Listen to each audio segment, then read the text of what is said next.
Former President Donald Trump at a rally in Georgia encouraged voters to get out and cast their ballot. Early voting has begun. He polled the crowd to see how many people had actually cast their ballot. As part of a series of rallies Donald Trump has been doing in early voting states, trying to drive enthusiasm to get people to the polls.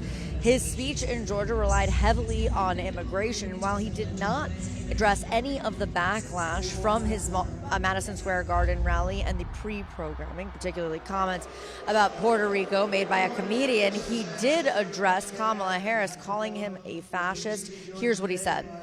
Kamala is now doing something much worse than what she was talking about. The newest line from Kamala and her campaign is that everyone who isn't voting for her is a Nazi.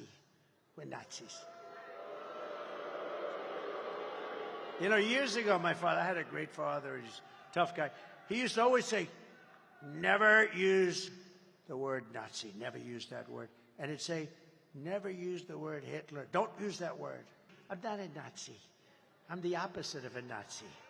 Now, I have been told that those comments from that comedian who opened up the rally at Madison Square Garden, particularly the comments in which he's called Puerto Rico a floating island of garbage, have continued to cause problems for the Trump campaign. In addition to putting out that statement, I was told that senior advisors were fielding calls from various lawmakers and aides saying that those comments needed to be condemned. I've also heard a number of finger-pointing between allies and aides saying that those speeches should have been vetted ahead of time. A lot of anger in the fact that they believe that those comments, that pre-programming before Donald Trump actually took the stage, overshadowed the message that Donald Trump was trying to deliver from Madison Square Garden just a week and a half before voters take to the polls on November 5th.